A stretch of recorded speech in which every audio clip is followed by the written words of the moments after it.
I think it's safe to say that Hera Syndulla's story across Star Wars is very sad. She lost her lover Kanan Jarrus, but their son lives. We've seen him now in live action, Jacen, and he is part of the Ghost crew. But her hearts must have sank when parts of her squadron were destroyed in their X-Wings, when the hyperdrive of the Eye of Sion was activated, and our villains jumped to hyperspace along with Sabine Wren, headed for the second galaxy, Peridia, to see Grand Admiral Thrawn, and for Sabine to see Ezra. But since both Hera Syndulla and Hu Yang are a bit confused as to what's going on with both Ahsoka and Sabine, neither of them witnessed the duel with Baylan, and neither of them know that Sabine is on the Eye of Sion, it creates an interesting paradigm going into episode 5. Luckily, Chopper puts a tracker on one of the hyperdrives, and so they might try and chase the Eye of Sion following the Purgle, following their migration patterns, and it's kind of heartbreaking to think that right now she's uncertain if her friends are dead or not. I think despite Ahsoka's situation in the world between worlds, she will eventually return.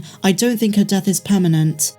On the bright side, Carson Teva is still alive. Now, on the subject of Hera Syndulla, the latest episode of Ahsoka features an easy-to-miss Kanan Jarrus Easter egg, which left fans convinced we are going to see Freddie Prinze Jr. or someone playing the live-action version of Kanan in a flashback in the world between worlds, some kind of allusion to him, and that he is coming back for the Star Wars Rebels follow-up in an upcoming episode of this show.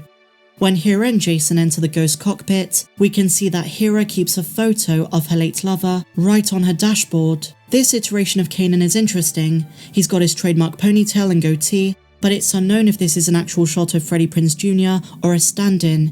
Lucasfilm knew that even if we caught this Easter egg, it would stay blurry. If we are going to see Kanan in a flashback, this would be a surprise to be sure, but a welcome one. Freddie Prinze Jr. a few months ago said he would not be reprising the role in any upcoming show. He was done with that. He did his part for The Rise of Skywalker, but he didn't want to dilute the character. He could have been playing coy, because now fans are seriously wondering, are we going to see Kanan? Especially given the world between worlds ending that leads into episode 5 next week. It's believed we're going to see many portals, and I will just say, according to a new leak, there is a major reference to Hera coming up. That's all I'll say. I know not everyone's into spoilers, so why can't we see Kanan in there too? Maybe a live-action version of his death, through one of the World Between Worlds portals, as we saw in Rebels, a plane that exists outside of time and space that's often described as a convergence of all time. But it is not a multiverse. Ezra watched on as he saw his master die again. He wanted to save him from death, in the same way he pulled Ahsoka out of the fight with Darth Vader. But Ahsoka reminds him you can't change the past. If Ezra were to attempt to save Kanan, then it would mean the death of everyone he was trying to save. We also see this message when Ezra is tempted to see his parents again from Emperor Palpatine. The late master of Ezra Bridger, Kanan Jarrus, was one of the standout characters of the Rebels series. He was a Jedi Padawan who initially survived Order 66. Formerly called Caleb Doom, we saw this escape in the Bad Batch Season 1. His master, Depa Billaba, took a fall, whereas Kanan ran. He went underground for years and hid the truth about who he really was, carrying a blaster in order to keep his past a secret. We see this in one of the best Disney canon books. But despite this, he had an incredible Jedi philosophy and did what he could to help the galaxy before becoming a full-blown rebel alongside the rest of the Ghost crew. Eventually taking on Ezra Bridger as his Padawan, Kanan fought a lot of adversaries, before sacrificing himself to save his friends. His legacy lives on in Jacen, who I believe is going to be Force sensitive, and we did have a huge clue to this in the last episode, when Jacen says that he has a bad feeling. That gut feeling is the Force. This is what Freddie said. I was asked to, yeah, I didn't necessarily want to. I feel like every time you hear Kanan's voice since Rebels ended, it kind of dilutes his impact.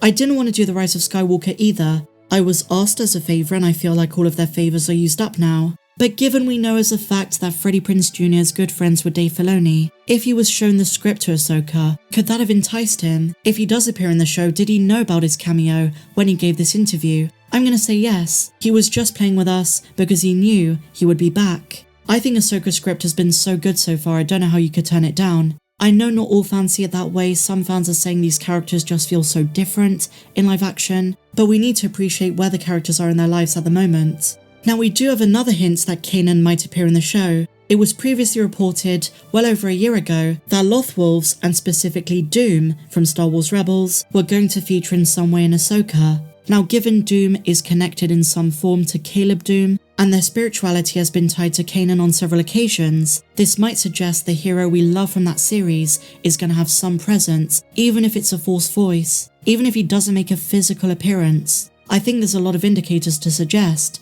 that is a surprise coming. And I will be completely transparent with you guys, I personally have not heard anything about Kanan. I heard about the Lothwolves and the giant scale of the Head of Doom and how amazing that's going to be when it's on screen. Something which Mary Elizabeth Winstead deserves more credit for in her live-action depiction of Hera is the emotional weight of every time she sees Jacen, she's reminded of Kanan. When Kanan sacrificed himself in Jedi Knight in Season 4, it was a heartbreaking moment, not just for her, but for Chopper, who comforted her in those moments. The bond Hera has with Chopper and what they've been through together as a pair is incomparable. They've been together most of her life, as friends. And so when she lost her lover, it was evident in her actions and emotions that she would never quite be the same. And in a way in the Ahsoka show, and I'm guessing this is from the directions Dave gave her, as well as her own research into Hera's character, she's a bit more tender. She still has a lot of sass. She has no issues telling lieutenants what to do or what not to do, given her status and position of authority as general. But in some ways towards her friends, or dare I say family, also now being a mum to Jacen, she mourns the loss not just of a lover but also someone who fought for the cause of the Rebel Alliance. Another way we could see a flashback to Kanan is from the point of view of Sabine Wren. She must have a million thoughts going through her head as she betrayed Ahsoka and joined our villains as a prisoner just so she could see Ezra again. And because Kanan is the one who really trained her with the Darksaber, tried to get her attuned to the Force. If only she could get over those emotional hurdles, stop being so stubborn and so Mandalorian. Other than the hologram we saw, it could also be another way that Ezra appears in the show. Imanis Vandi as Ezra Bridger through Sabine's memories on the way to Peridia, and Kanan might have a sneaky little cameo in there too. Kanan never lived to see the New Republic government that Hera is part of, and the important work she's doing.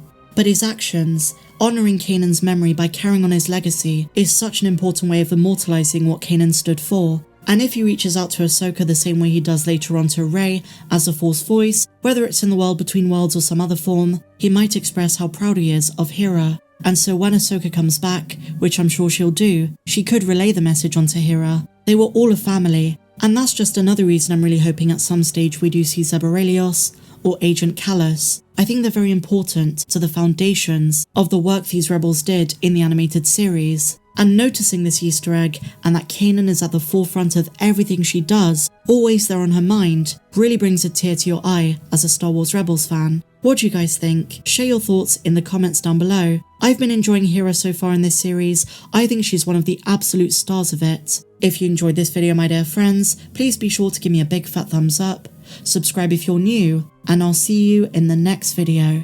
May the Force be with you, always.